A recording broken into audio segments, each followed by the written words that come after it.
Bongo à L News, première chaîne d'info. Botenabino, Kodeko na Kivu, va exiger président de la République aujourd'hui, à Longola, les gouverneurs, Oyoya, état de siège, Boya, Kachama, Balongola.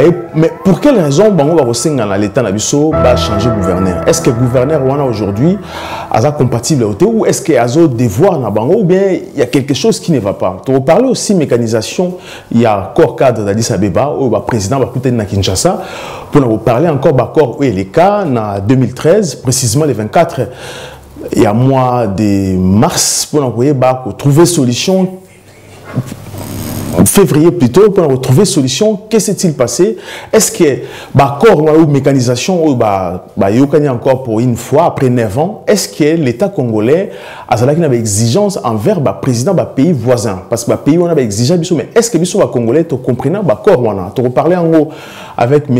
Kamani Pascal, analyste politique. M. Pascal, bonsoir. Bonsoir, M. Mozon. Tu reparler aussi na M.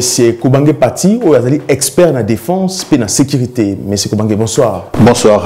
Monsieur Koubange, c'est très compliqué aujourd'hui. Les gouverneurs à Simbi Ituri, pour l'état de siège, qui aujourd'hui travaillent dans la FARDC pour traquer les rebelles, pour traquer aussi les terroristes étrangers ou à côté de Nambo Kanabiso. Mais tout le monde, c'est compliqué parce qu'il a été appelé à Kinshasa. Ça fait presque déjà une semaine à Kinshasa. Place aujourd'hui est vide. Bah, miliciens ou encore, on ne sait pas ceux qui vraiment ils ont miliciens à Kodeko ou encore bah, étrangers dans la Moganabso exiger départ. Mais pourquoi aujourd'hui il faut le président à écouter Bato Oba Sengi à le gouvernement?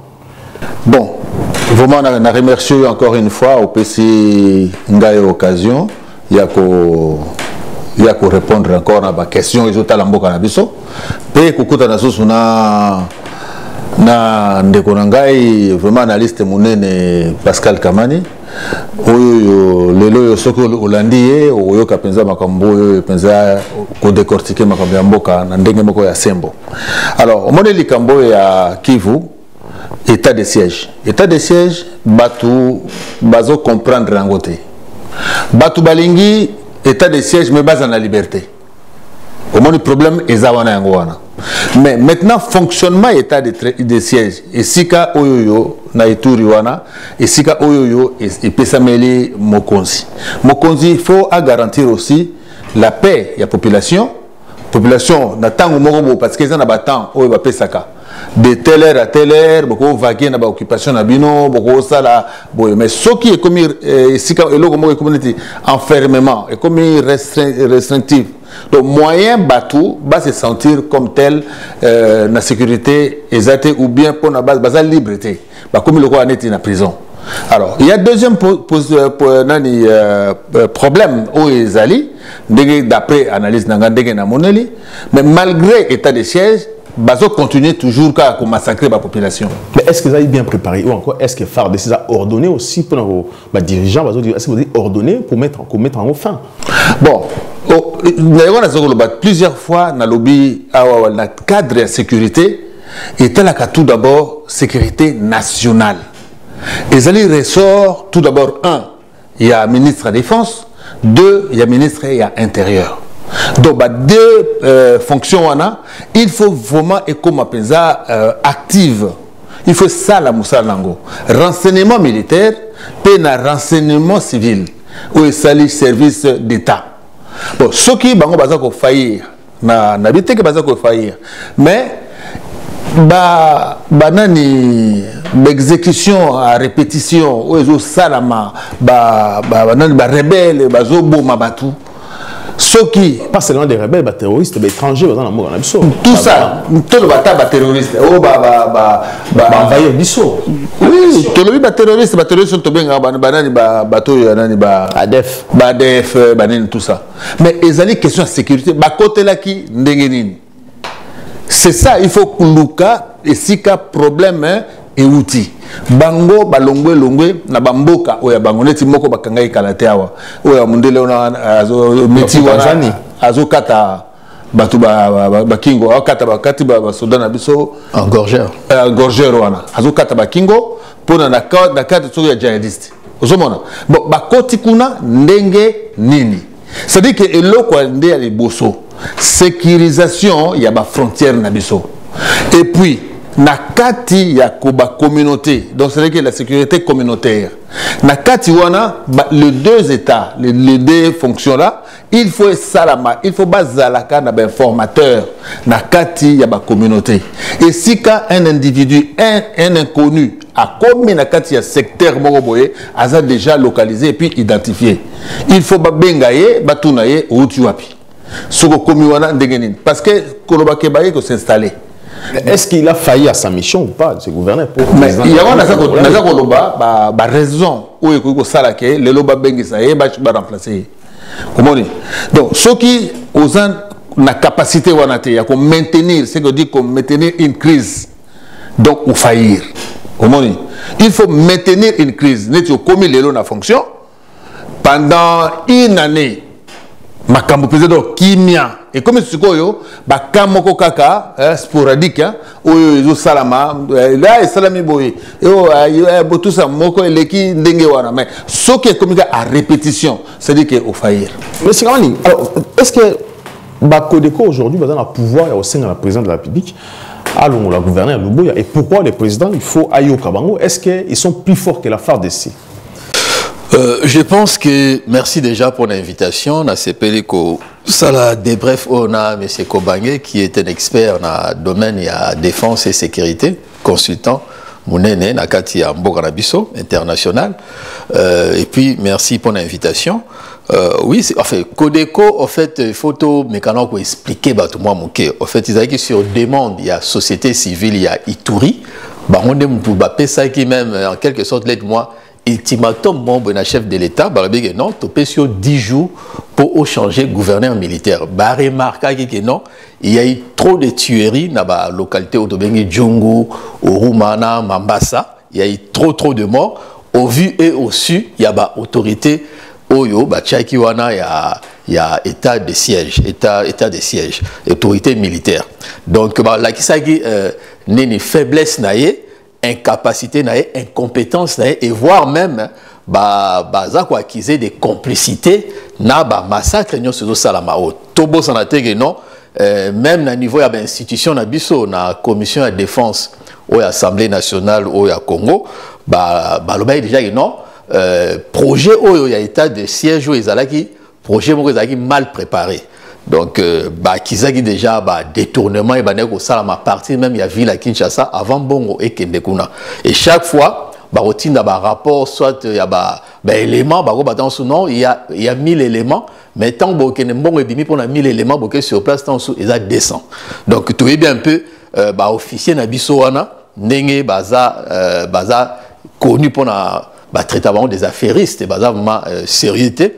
Et puis il y a une discipline il y a FARDC. Mais un problème, M. Kobanga lobby important, c'est qu'il y a une frontière d'abord. Parce que quand on parle de l'intangibilité, il y a frontière, il y a le mot sacré. Donc il faut d'abord qu'on ait la frontière, ce qui est bon, quand même, même, quand ils craignent na Russie baza vraiment continue la guerre. Mon d'abord il y a un conflit entre les deux dirigeants. Tu comprenais pas attitude. Il y a deux dirigeants là, non, vraiment sur sa position. Donc ils allaient être bien aux frères et pourtant ils ennemi na yo. Donc moi je pense que et puis non seulement ça, ceux qui pendant que la guerre, bazo ça là-bas. Contrat or ceci cela il y a moi ça quoi mener biso na elo na lobaka banda kala ke non et ça guerre moko to bien guerre moko na bien mercenariat ou guerre par procuration parce que il y a toute une organisation mafieuse derrière oyo mettre un plan en place pour noter nene ya retirer profit na ba or ce to zongi na likambo ya Codeco ça fait partie ya o babengi FPRI et ça front il y a patriotique des résistances, il y a Ituri. Et là, un grand mouvement, ce grand mouvement Nengwana, il y a résistance, où ils ont la milice et belé. Donc, quand il y a la milice, Codeco fait partie de la milice. Pourquoi les lots baza, pourquoi milice ça existe? Ce qui est dit, histoire, au moment où bateau baza à la base, il y a milice et Salama, et ça, Ouganda. Parce qu'il y avait un conflit interethnique entre Ema et Endou. Je pense qu'il fallait qu'on privilégie peut-être un dialogue entre Bango, que ça, moi, sous forme, il y a il y a tant organisé tant sous dialogue interethnique pour permettre à bas solo là bas signer bas accord il y a non agression et puis il y a quoi accepter qu'on vivre l'un à côté l'une tribulette l'une ethnie à côté de l'autre mais et là quoi et salamate problème il y a eu quand même première guerre entre les deux communautés et ça en 2011 pardon bah Boumaka grand chef il y a Ema baza nilotique il y a Congo donc baza un peu proche na Museveni parce que Museveni azape na parti moko Ema il y a Uganda donc problème est plus il y a ba communauté wana ba Ema na ba Endo ba Ema to benga ba des nilotique il y a Congo mais soko landi origine na bango ezaba ba nilotique o ba yaka na Congo ba installaka ba on a kamoro boye na ba tente yango mona kombo ya Ema eza na Swahili elaki si ba tente donc toke et pas toke na place ba toke place ba bando ba non toke place ba Ema toke place ba tente eza ya ba réfugiés donc ce sont des réfugiés au bayaka kala na Congo et tant ba koti na ba profiter quand même na hospitalité ya ba congolais yango nde ba ki ko créer quand même moi ba chefferie na bango ceci c'est là mais ce qui est quand même il y a très important l'influence ougandaise. Ouganda na 1999 a armé qu'on manipulé en fait parce qu'on parle de l'ethnicité instrumentalisée donc Ouganda qu'on manipulé bango non ba bombaka chef na bino na 1911 na balendu yango ba utiliser prétexte wana non bino pe siko il faut bo sala tout bo attaquer bango ba armé bango ba créer milice mobo ya ba Ema oyo siko comment ko s'attaquer na ba lendu donc le vrai problème c'est ça mais malheureusement au lieu pas même historique ya likamwana ba sous Ouganda qu'on a accusé quand même bango bazaki responsable ya makamwana Ouganda on bazui ba bengisi bango sous bazongi wana donc normalement on peut dire que non l'Ouganda est venu continuer de travail au Bandaka yango bazo na courage ya koloba ngote Sodeko soki lelo baza côté lema baza na attitude ya autodéfense ya mabele na bango et puis bazo ngaba reconnaître bango que non bango ne baza ba kolo mabele ba Ema soki ba ovanda wana mais ba vanda na respect ya ba communauté mususu parce que on balobi que dans une déclaration on balobi que Kinshasa soka monika ko défendre bangote c'est l'essentiel bango ba comme indépendant avant que Rwanda boto mabele est-ce que ça aussi raison est-ce que c'est possible ou pas parce que la classe politique à Congo va échouer non bon au moins le problème est aux allez dans tout ça que le bango awa batuba landa biso bien c'est-à-dire que Congo tant que tu la Congo je le répète à chaque fois tant que tu as la Congo tant que tu as négocier ma Congo et surtout dans cette génération pas la génération ba père na biso mais la génération oh ya lelo ba banalizaka ba oezali ba valeur intrinsèque de celui que oeza ya bomoto na yo donc bazo banaliser yango ba Ema bazali ba réfugié ba ye ba fandi et sikamo ndenge ka tout ça problème ya ba banyamulenge c'est la même chose ba tola tellement que ba fandi wana et puis nazo ko souligner awake malgré ba yaka lokola ba réfugié ba créer chefferie na bango et comment le territoire na bango siko batu oyo ba autochtone ba kolo mabele bazali ko revendiquer mabele na bango il faut que congolais ex nani ba FARDC il faut ba soutenir ba benga bango ba skota ba soko ba intégrer bango na armée il faut ba salani ni pona appui ya ko benga na batu wana ou bien ko cesser il y a qu'on mettre ordre dans ces kawana. Mais est-ce que puisque vous avez la force, est-ce que l'État congolais a comprendre aussi, est-ce que aussi la communauté internationale a aussi quelque chose facilement tout bien. Ezambo cannabis, c'est des droits. Donc les droits moko tokiko tuna mutute. Ezama belé na biso, bana mboka bazako bundela mabele na bango. Parce que la bengala biso tous na bazar. Non, biso nyon surtout. Il faut tous la simana bango, il faut tous la na bango pour nous mettre ordre. Attaque au benga na batuana te, mais que yebisa bango clair que bouiller awa bosé pas na binoté, bofanda bouiller. Ils est pas na binoté. Bafanda na mboka batu, bazora yango na makasi te. Ndenge ba banyamulenge, bazwa ba territoire na makasi, ndenge pe bango pe parce que ça eloko moko babino tozo na biso est wana.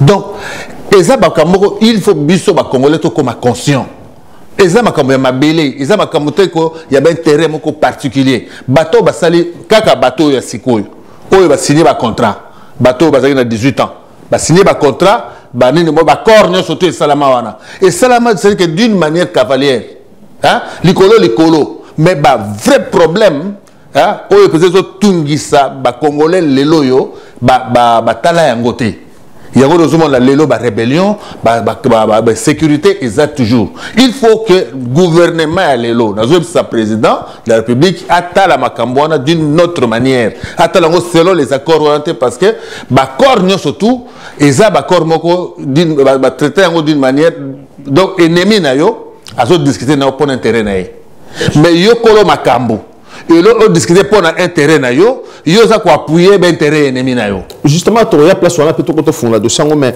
c'est comment dire est-ce que le gouverneur Luboya l'état congolais est-ce que va causer ça y est encore qui vous pas est-ce que va négociation ici est bandit na Codeco ou va changer gouverneur ou pas?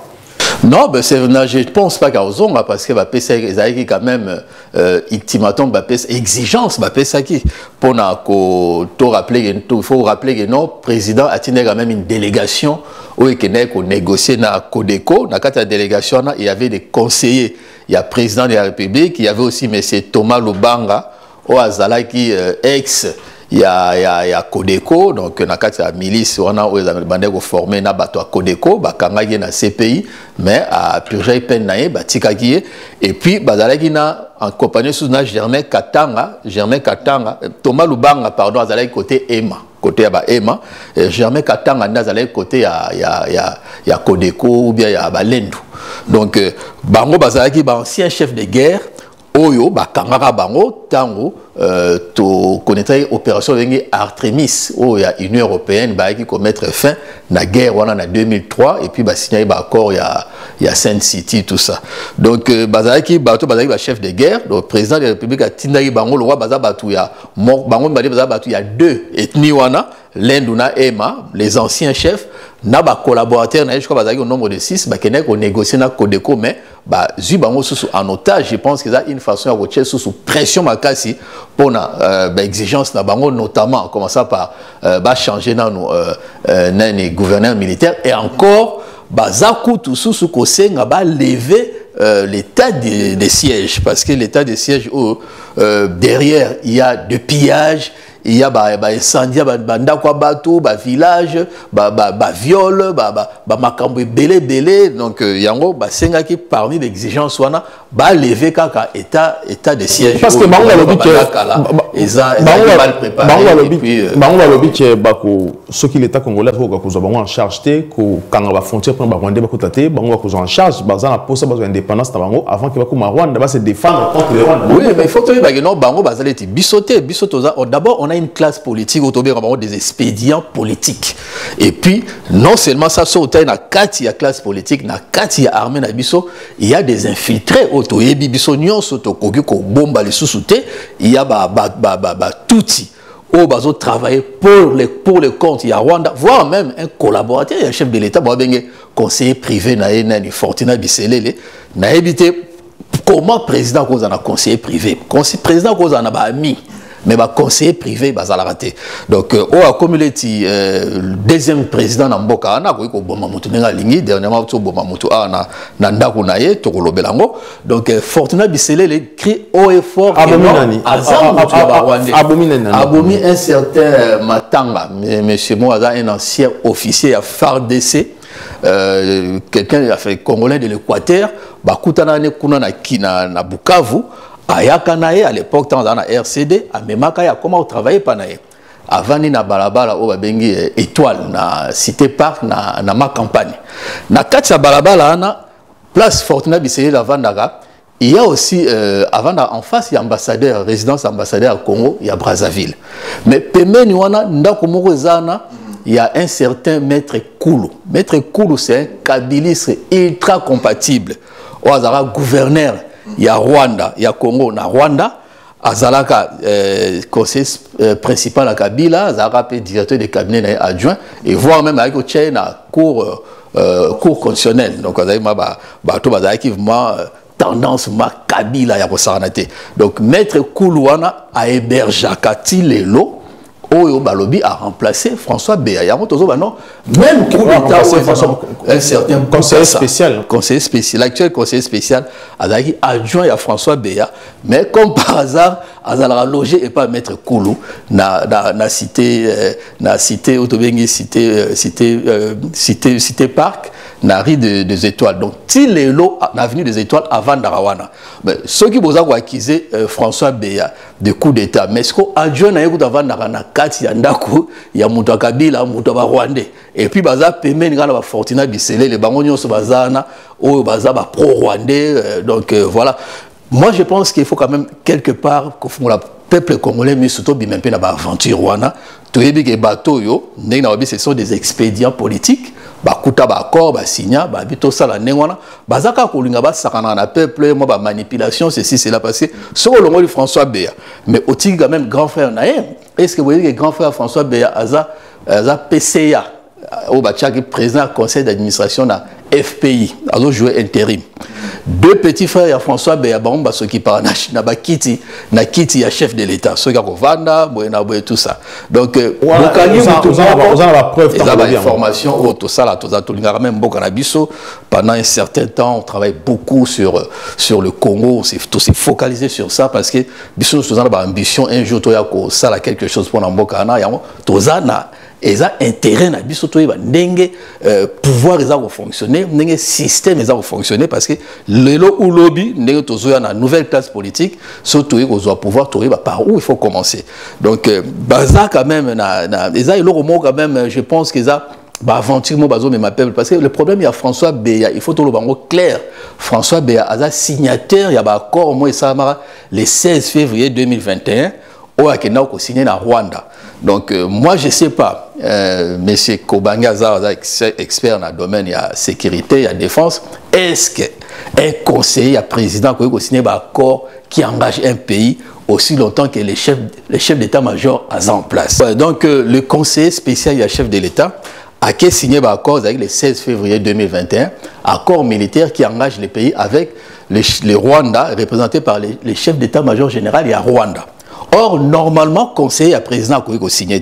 Il fallait signer entre les deux chefs d'État, les deux chefs d'État-major généraux, il y a Congo, il y a Rwanda.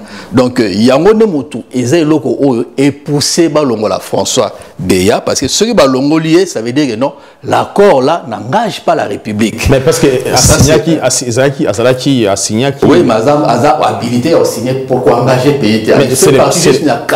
Mais c'est le président de Moutapesa qui est. Oui, mais Moutapesa a engagé Mboka, il a président, il a premier ministre, il a membre du gouvernement, il a l'armée, il a la hiérarchie, il y a le chef d'état-major général, tout ça. Donc, Bango a engagé Mboka. Au moins, dans Rwanda, chef d'état-major général, on a signé qu'il n'y a pas de conseiller à président. Or, conseiller, ça limite juste dans le cabinet.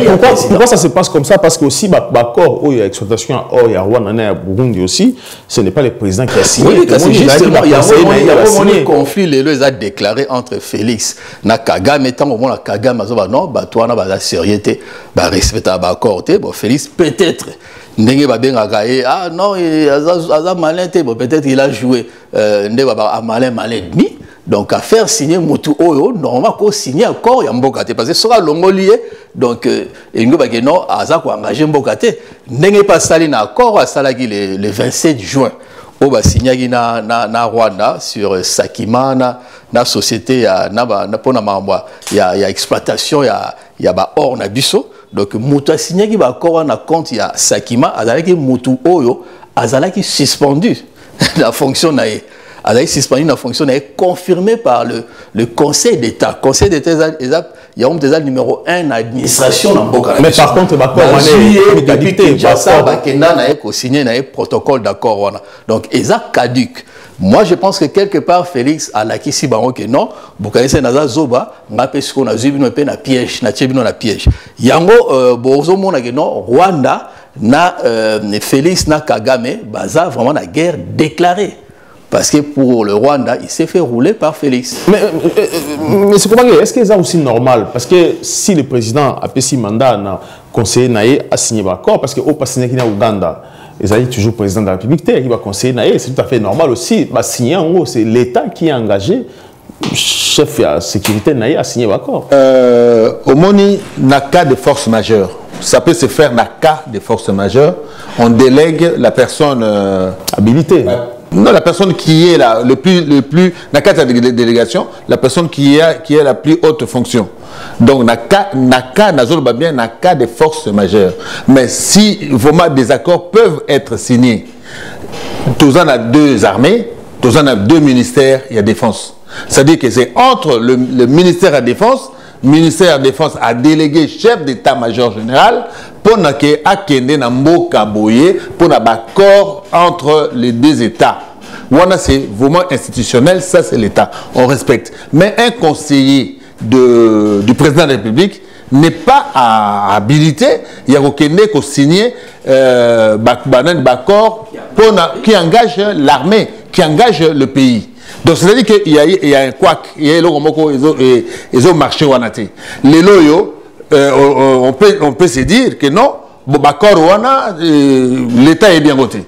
Parce que ce n'est pas notre chef d'état-major qui a signé, ce n'est pas notre ministre de la Défense, Moutou, a signé en gros. Mais pourquoi ça, mais bon, est-ce que c'était un manque de considération ou pas? Est-ce que le président, parce que pourquoi le président n'a pas fait confiance à ministre de la Défense ou encore à chef d'état-major, un conseiller, un simple conseiller? Mais c'est ça, dans Zolo Bawana. C'est qu'un malin demi. C'est comme dans le cadre de la discussion. Parce qu'il faut se rendre compte toujours, l'accord entre États et le tribunal Nango. Tu comprends? C'est-à-dire que le tribunal international sur les accords entre États bilatéraux, les accords entre bilatéraux entre les États existent. Moi, funda bango ezate parce que c'est la personne là n'est pas reconnue comme telle aucune institution. Azala wana pour assigner wana parce que tu retournes la question. Bon, assigner qui wana en tant que qui? Non, je suis conseiller spécial en matière de. Même du directeur de cabinet. Même le directeur de cabinet. Donc il fallait Azala accompagner na chef d'état-major général parce qu'il y a Bango à Signaki, mais il y a Bisso à Signété. Donc l'armée ne connaît pas cet accord.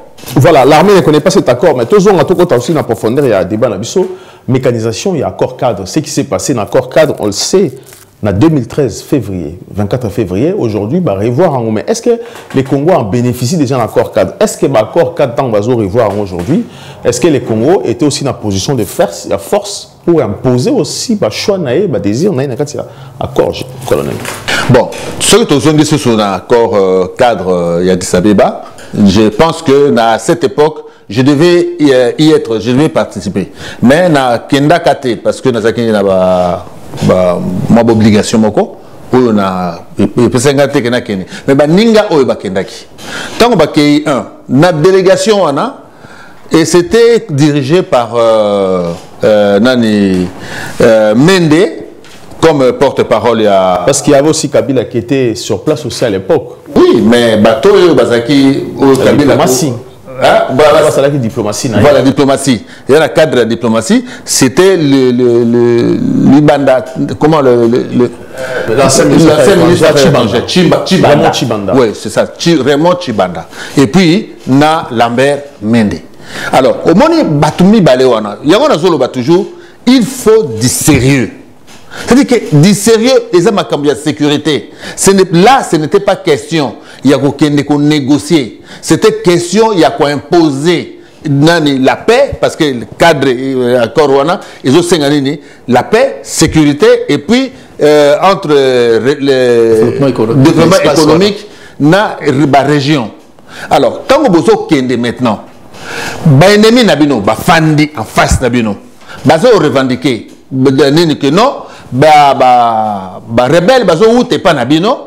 Bazoya ko sala trouble et pas na biso. Donc si ba bimé pas na biso, bazonga le sous-souté.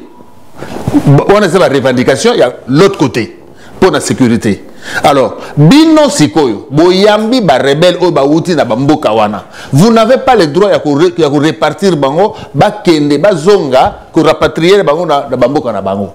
Donc, to bozo sala nini gardien il y a ba groupe moko rebelle, il y a d'autres gens qui ba rebelle ti les lois basa na mboka na biso. Dans le Congo, on a exigé dans le pays, on a exigé. Voilà. C'est-à-dire même ba Hutu ou ba bimaka wana.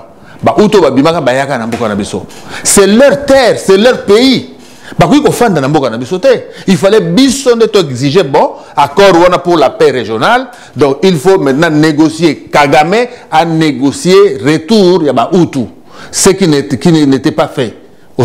Mais besoin de makaka bon, to sala ke pona la paix, la sécurité, banini tout ça. Na kati ya mboka na bino. Pendant que besoin contenir batouana. Et deuxièmement, armée tangwana, besoin na armée te.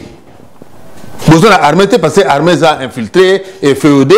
Armée eza armée moko bokamati ba groupe armé bo salima armée moko boye de façade. Pona ko sala nani sécurité ya mboka osoma na kinyo sur ba faille.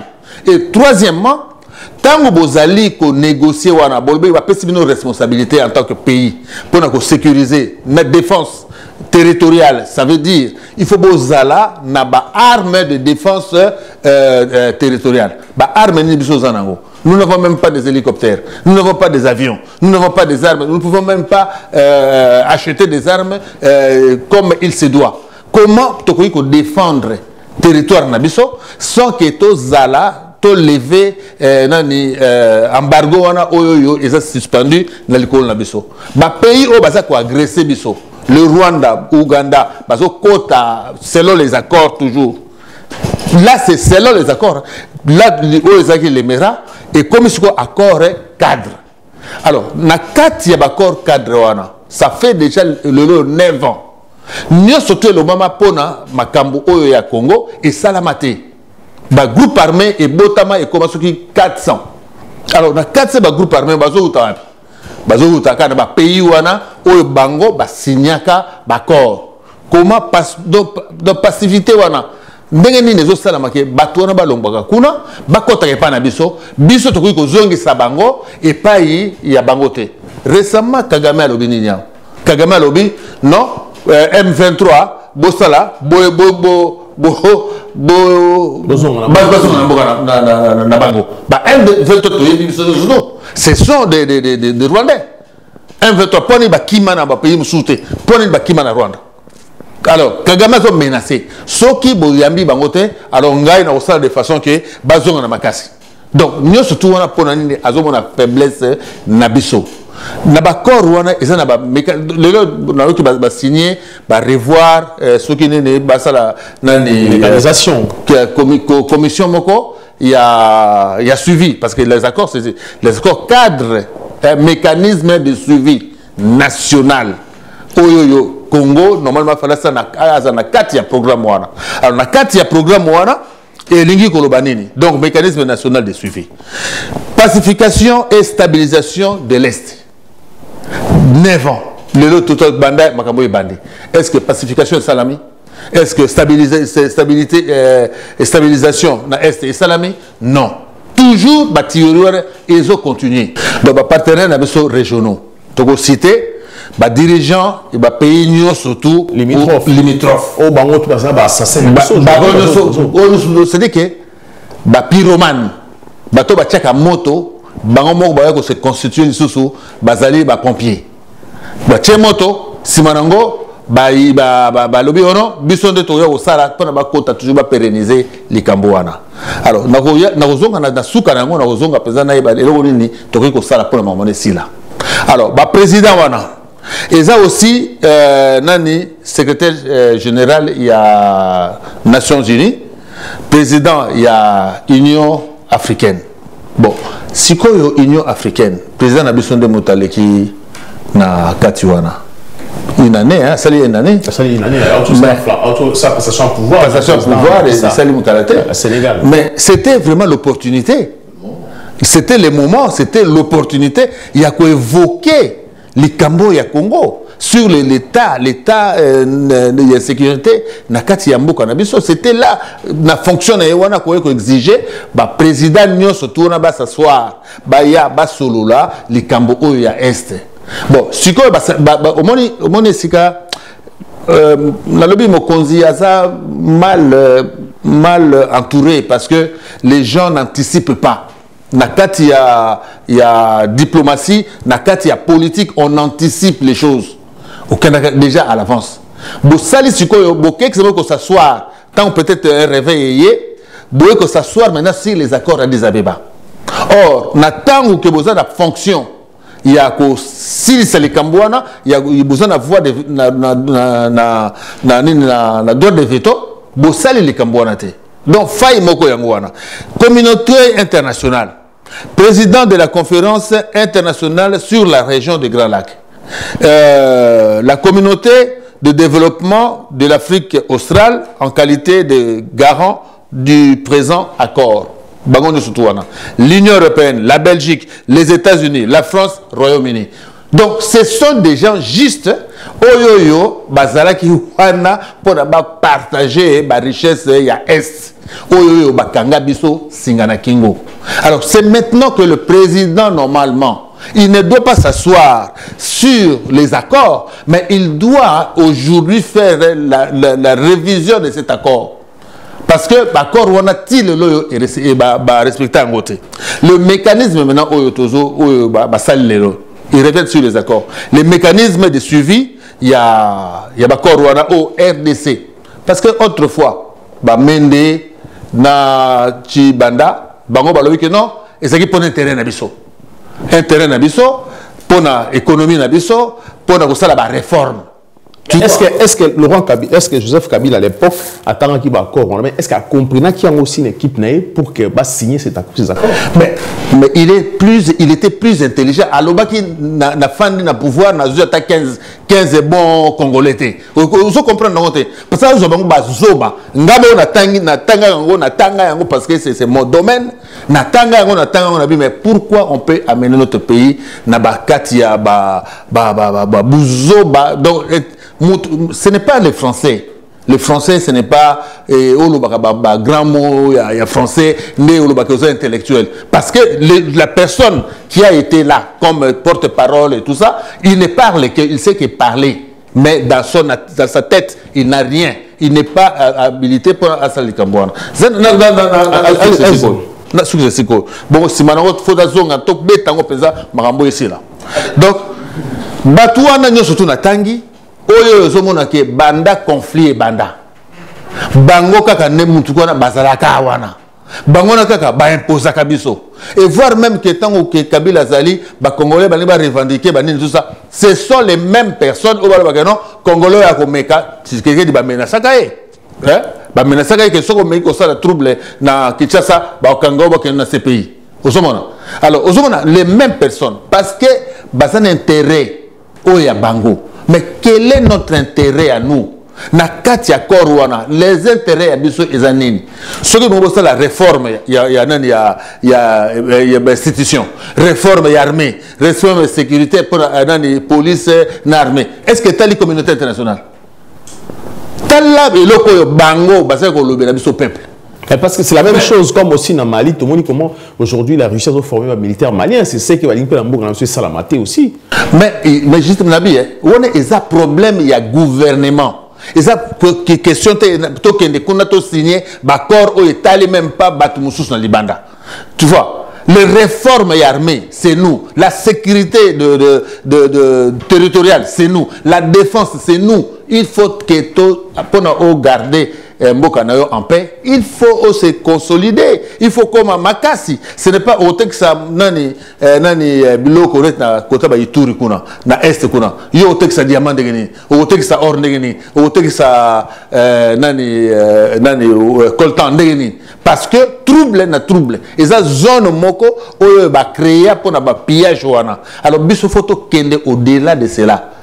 Accord wana eza caduc pour nanga eza caduc.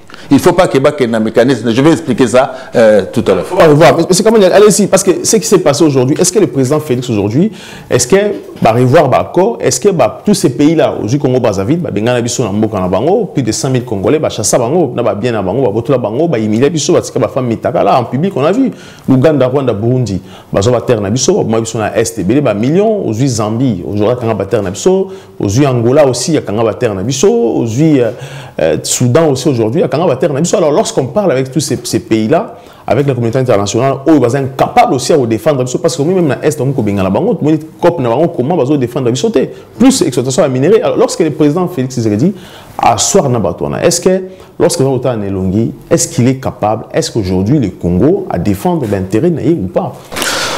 Non, je dirais non, non avec N majuscule, parce que pour n'engager accord on a surtout il y a accord cadre il y a Addis Abeba, il y a accord Lemera remixé. Pour n'engager accord il y a engagé Mbokanabiso depuis Mobutu à Longwagi. Si les lots, il y a accord, il faut qu'on s'y soir, voire même qu'on annule parce que ça accord ils ont un intérêt à mbokate.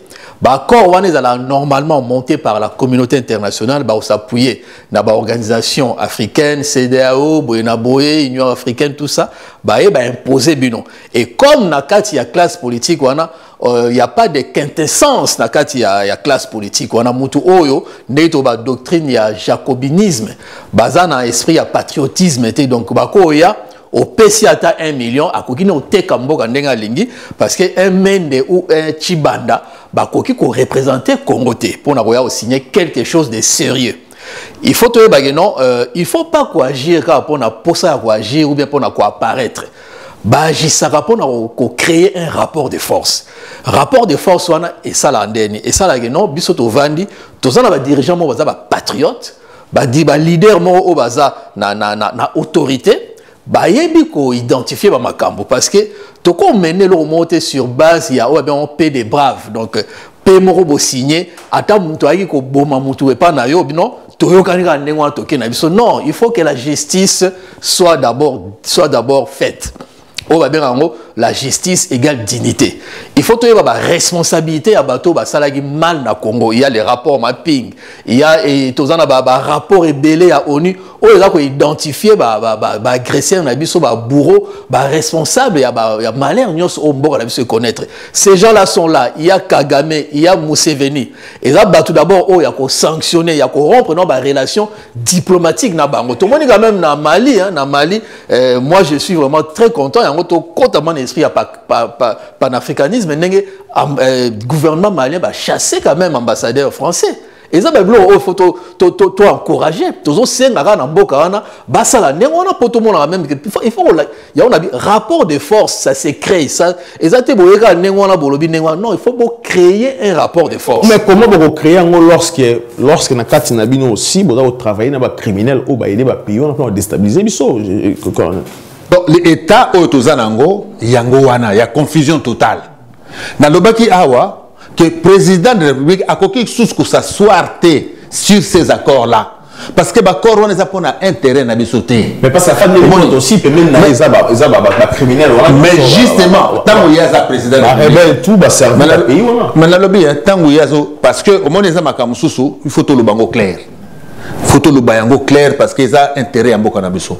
Président Fayo Kango, faut comprendre tout ce qui se passe dans Mboka Nabiso, il y a des endroits où tout se dit et tout s'analyse.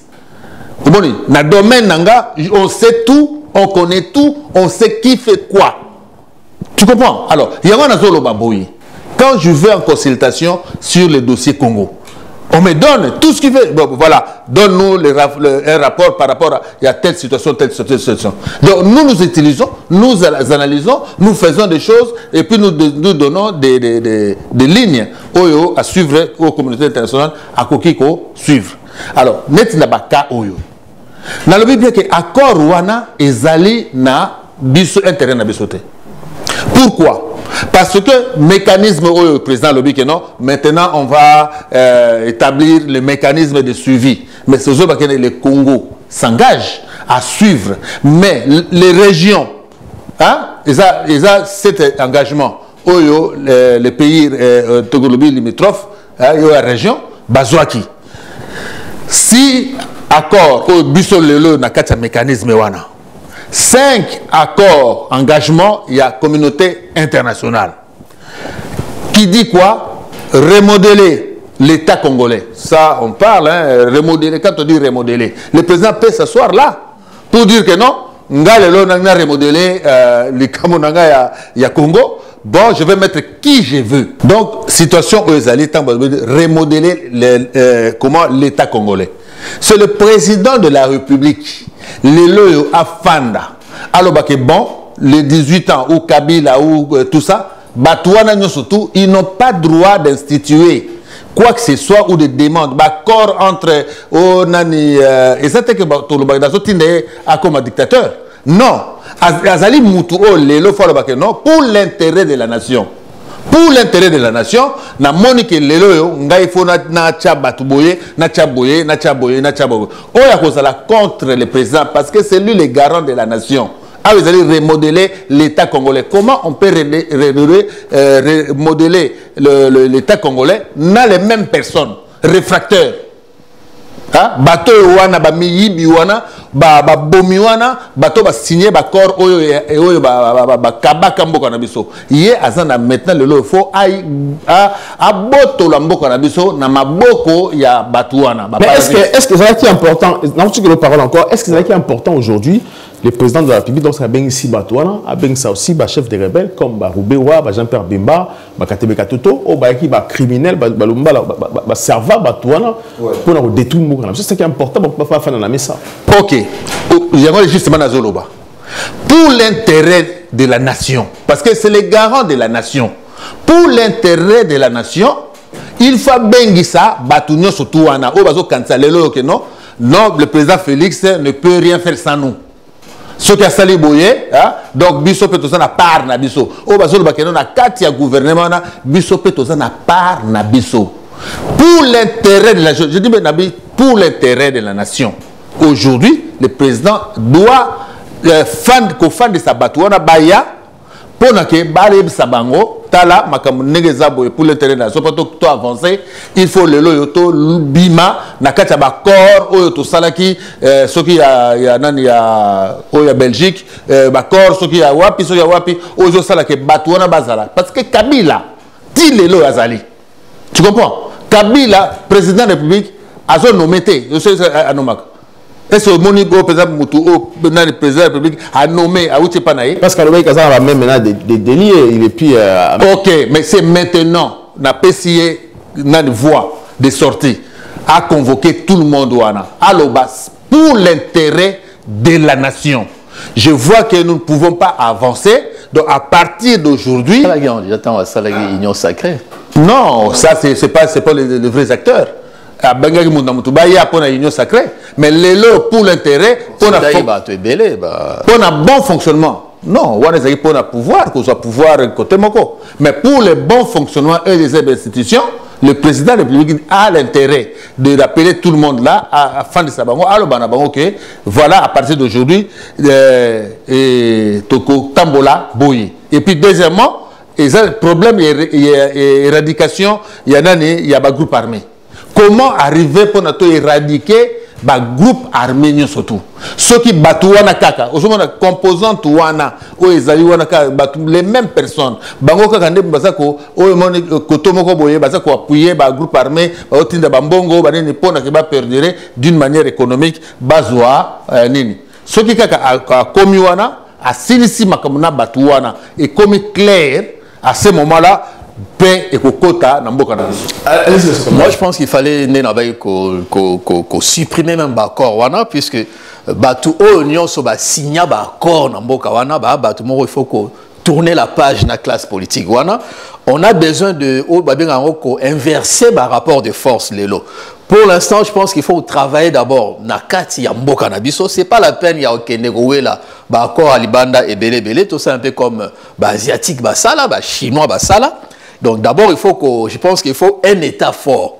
Il faut qu'on instaure l'autorité de l'État na toute étendue ya mboka na biso. Il faut que ça la de sorte que non institution est à la forte. Et puis, justice est à ma casse, mais la première des choses, je pense qu'il faut d'abord construire une armée forte. Parce que ceux qui ont une armée forte, ceux qui ont une armée que l'armée est infiltrée par les Rwandais. Mais, même le président de la République a bien, mais nous avons le courage de bon, on va faire ça. C'est ça qui manque. Nous avons besoin d'un leader, même Laurent Désiré Kabila. Non, je demande à tous les étrangers, tous les Rwandais,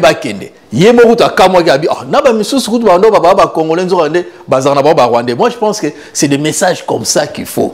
Il faut un véritable leader. Tozaleka même na Mobutu, Tozaleka na Kasavubu, Tozaleka na Lumumba, Tozaleka na Laurent Désiré Kabila, il y a même Joseph Kabila, même ceux qui Tolobara, on peut le traiter de tout, mais je pense que le président de la République, il est le mieux placé pour notre là. Bateau, Bazaleka na ba point fort, na ba nini. On a récupéré par exemple chez Mobutu, il y avait l'autorité, même si on l'a accusé quand même d'un problème à gestion, mais il y avait quand même l'autorité. Chez Lumumba, il y avait le patriotisme et le courage. Moi, je pense qu'il faut récupérer le meilleur et pas prédécesseur d'ailleurs. Mais on a l'impression que non, il y a zone plus à s'attaquer na makambo ezalaki ba faiblesse ou raté ya ba dirigeant ou bazalaki avant hier. C'est là où on a le problème ezo salama. Mais je pense que ceux qui comprendre le message avec des émotions populaires, la population azomona nenge koto bazo soba ba moto ba koto mwana na yake alobia presse du Congo, donc tout ce qui est des émotions populaires yango ne mutu et pour ça peuple na révolution. Et la meilleure solution ceux qui azoko ko le courage ne na lobby ya ko les dévanter ya ko non mboka na biso lelo vanda qui n'a état généraux pour reconstruire la République, répartir sur sur des bases saines. Malheureusement, révolution car on est mutu et koya et okuta nae pour inverser on a bien rapport de force. Tout ce qu'on a minutes 2 minutes à chacun pour clore cette émission. Dan Gatlet aujourd'hui a déposé par contre na Congo. Alors on veut savoir est-ce que ce qu'il a fait et comme il a fait nae ou pas. Est-ce que ça peut poser problème dans l'accord à signer à Kabila ou pas, M. Kamani? L'histoire de Dan Dencler, c'est vrai que, oui, rapidement, c'est vrai que tout a tenté, mais Dan Dencler, c'était un criminel économique reconnu mondialement. Azala qui est déjà indexé par le Fonds monétaire international depuis 2012 et condamné en 2017 dans le Trésor américain au Bagela qui va faire naïe. On l'avait accusé entre 2010 et 2012. À l'époque, il y a le gouvernement, l'ancien Premier ministre, il y a Palou, donc Adolphe Mouzitou, au Brada qui va richesse en Boganabiso. Ils ont permis en Boganabiso tous en manque à gagner. Il y a plus d'1,3 milliard de dollars entre 2010 et 2012. Tout le monde qui est réparti. Il y a eu sous-évaluation. Il y a des minéraux nabiso. Il y a des intermédiaires, il y a des entreprises, des Glencore, tout ça. Il y a des minéraux, des primoko, ou des PCA, des Kabila, parce que le pouvoir Kabila était complice. Il y a situation. Le loba Kizaki il est condamné. Et comme il y a proposé la justice américaine que non, na salata prison il y a 2 ans. Na Tel Aviv, comme ça, pour éliminer les sanctions, parce que bien voire même il y a famille à Bango, à travers la famille, et ça gelé, à niveau il y a États-Unis et puis partout. Donc il est coincé. Aza na elo parce que n'oubliez pas que non, Aza qui carré minier na 50 millions de dollars, 2 ans après, à revendre qui on a Glencore, na 900 millions de dollars à gagner Gimbongo Belé. Donc il s'est enrichi d'une façon opaque, d'une façon illicite et puis rapide. Et au contraire, il y a une population à s'appauvrir, donc à s'enrichir au dos, il y a des Congolais. Moi, je pense que même ceux qui ont le devant, Azongi Saba, actif naïna, entreprise naïna, le gouvernement congolais, évalué à 2 milliards de dollars. Mais je pense que tout ça, le gouvernement Otoyebi, ma gestion, ça va arranger pas grand-chose. Moi, je pense qu'il fallait qu'on continue la justice américaine. Il faut endommager quand même Bokana, on a plus de 10 milliards de dollars. Il y a tout un réseau, il y a Batu Oyo, a Tegelagi, ma concession, n'a pas pris mon bradé. Merci beaucoup. Mais lorsque Dan Ayena Congo, pour Salango, est-ce que ce n'est pas une corruption et Salamina Congo pour que va montrer aux Américains que non, je me suis arrangé avec le Congo. Parce que je rappelle que Don Gatley Moko, à cela qui retourne au Congo, il que tous les Congolais vont se là. Maintenant, tout le monde va consommer la richesse du Congo. Oui. Donc, avant d'aborder nos Dan, parce que c'est un cas particulier, mais la Lingaïka a Sili Sakaka, point et Asuka. Allez, c'est parce que dans la 2 minutes. Donc, le problème, il y a accord Wana, et Lingaki principal. Pourquoi cet accord-là? L'accord cadre où il y a des Sabéba pour la paix, pour la sécurité et la coopération pour la République démocratique du Congo et la région.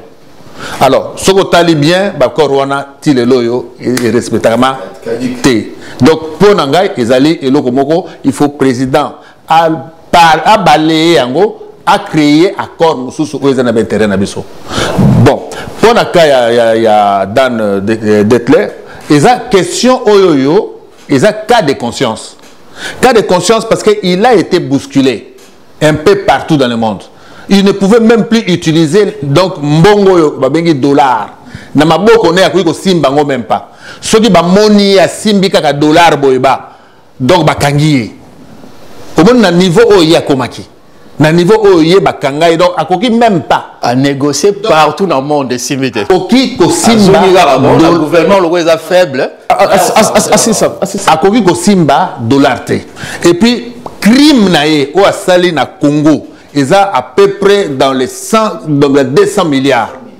200 milliards de dollars. Donc, voilà donc le cas Dan Detler.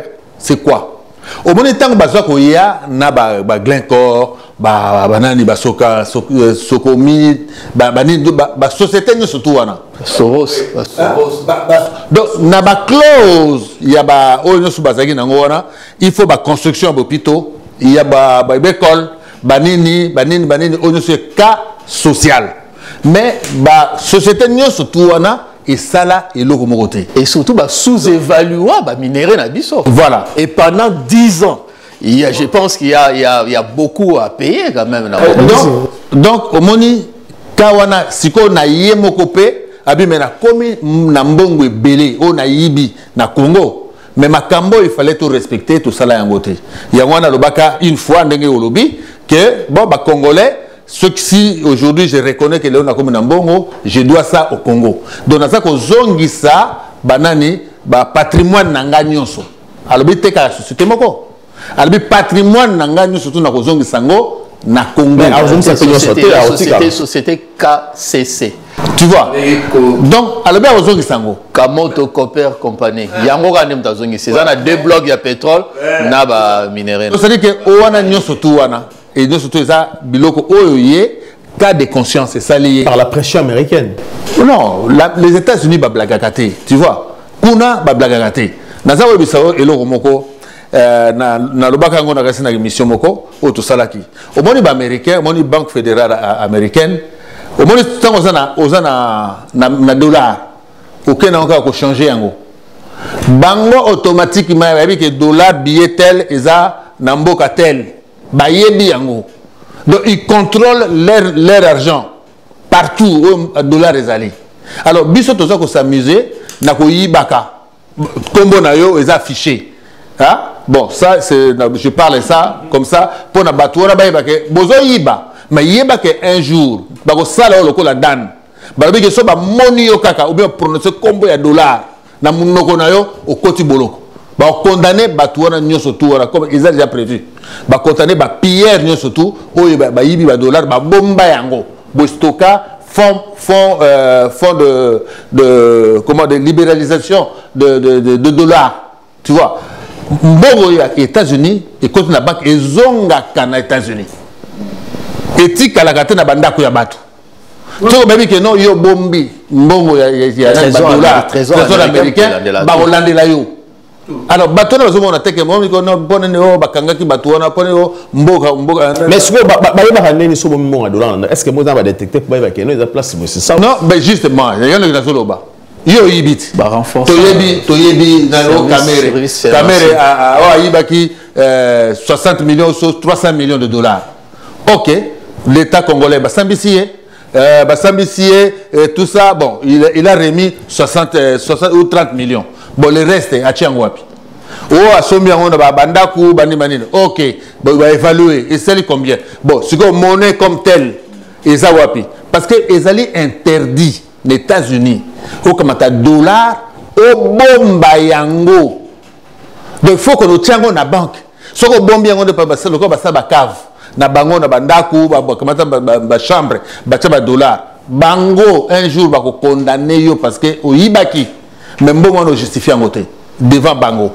Au moni ba ko justifier et puis tango banane ba sénateur ou bazali commissionné na suivi il y a transaction il y a monnaie il y a paritaire il y a dollar tant so ba statuer que non au Congo là-bas ils ont volé plus de 10 milliards ou tout ça mbongo wana et kenda wapi ba bandi enquête osomona tango ba ko trouver que non mbongo wana bino bozo bomba yango bomba ki boyibaki bandi tout ça bon on va vous juger. Je pense qu'il faut au Kanga Soto, Batunyo Soba Sala Isera Kabila wana. Moi, je suis quand même, Nazari quand même surpris à un moment où le président de la République a nommé Moutou Azari, l'ancien gouverneur de la banque nationale Nabiso, banque congolaise, M. Deocras Niembo Moutombo, a nommé Lissoussou président du conseil d'administration de ARCA. ARCA est l'autorité. Il y a régulation, il y a la compagnie d'assurance. Azu a nommé sous président du conseil d'administration. Or, tant que il y a hold up oyo et utai ko bima, mutoza ki socle yelo ko wana ezala ki gouverneur ya banque wana parce que ba transaction nyonso e ba no longo na banque na biso et que na banque o ba bengi AF Bank et voire même Glencore a poursuivi parce que ba yo mona ke no azoki pe mbongo ya opacité wana yé azalaki toujours dans le centre parce que le problème est le problème est que Bino Boromona no Camer a détourné 57 millions de dollars et que wapi même bon on les a même bon on les a et c'est pas les Libanais tant Bino Ganga Abedachou ceux qui mais azu kaka bon na biso ba pesi na ba politicien so ba tellement mitema mabe ayibi mbongo abengi ka Libanais a pesi parce que ba Libanais na bazo crédit wapi to ba place bazo accrédité bazu ka mbongo na ba pesi o ba blanchiment d'argent tant bazu a comme travailler nango azo travailler pour na Kabila azo travailler pour na Kamere azo travailler pour na Bayati azo travailler pour na Mende c'est que ça fonctionne comme ça bino bokende bokomi ko yende la rabango yango moni peuple au peuple ndenge nini na éviter yango boké so za même na raison donc kaka mbongo na bino ba yibi yango ba pesi pétion na be da show wana akoma pesa bino mo ba miette de mégots de bokomi ba mégotier bozo betele maboko mais mbongo zaki détourner c'est ça. Le problème, il y a Congo, il y a pas et Kendara wapi. Donc, Kendara pas, Batouana, Libanais, Indien, c'est pas la première fois. Qu'on a délapé Indien moro na Congo, na Américain, na Congo, n'a rien. Mais 2 ans après, il y a comme un multimillionnaire à Tony hôtel. Donc, c'est hôtel. Non, et ça, on a détourné, Pessi Bango. Si quoi bino au niveau pesa pete bande on a mis au Congolais va travailler bolingité bo pesi ba Libanais bazo travailler et bazaka toujours ko faire souffrir ba Congolais parce que bazo gagner sous mbongo derrière les nado ya ba Congolais c'est ça qui fait mal il faut toujours il faut vraiment to changer de nani ko pesa nani ko pesa ka conseil na bande ko na biso oyo basana kat na politique oyo ba moni ke no soko yibi mbongo okomi otambola na mapata na likolo ozano dans les vides donc ozano okuboye soki ba bendi yo okukwea pele kwa libanga makambo isili ozomona mais tomo pe na Ukraine ba bimi ba tiki ba voiture ba tiki bilo nyoso ba zika valise azokima nazo balikambo nani Kamere ayibi akoti boloko bobimisi aye na France banda nebite so sa zonga mais soka za na France mais soki na lakiso ndako Kamere asomba soki na lakiso yango parce que nano na lobeli yango ba touté parce que le fisc ba simanayi voilà wapi en France na France ton film ezali na piscine terrain de tennis au moins be sport nyo surtout ça domaine mobimba sportif mobimba donc ndako wana normalement na mboko yo il faut côté ba 15 millions ou bien ba 20 millions d'euros pour nos ndako wana il y a Sombi yango au moins ezali awa balaxi eza bazumbo na komi nini ezali tika to bengi ba libanais to ayebake déjà patrimoine na ye nyonso tu eza na maboko na bato lokola biso patrimoine na ye ndako asombi mandako eza oyo déjà bapesinga mpo na analyse eza même 5 palais oyo asomba villa mais oyo nde ya plus oyo ezokamisa mindele moto oyo akozwa mbongo wapi oyo osomba ndako ya ndenge wana. Pardon, est-ce que vraiment les Congolais vont comprendre que non caméra Zumbongo, babengi libanais, ça la faire na libanais, au hasard mutu ya domaine ya bâtiment. Il y a un faut pas comprendre que non bayi barabambongo, ba travailler na ba libanais wana, bazo travailler na mbongo na biso ba Congolais. Merci beaucoup, M. Kamani. Je rappelle que vous êtes analyste politique. Merci aussi à M. Kobange Pati, expert en défense et aussi en sécurité. Merci d'avoir cette émission. Prochainement, dans cette émission, on va parler Bokolanda. Comment et pourquoi M. Mokonzi à IGF a bénéficié des musiciens congolais à Lobina Bango, mais compte tenu à Maloba ou à Lobina Bango, on est intéressé, ils sont makasi, mais est-ce qu'il y a aussi habilité à bénéficier des musiciens pour Maloba Bango? On a prochainement dans cette émission. À très bientôt. Congo AL News, première chaîne d'info.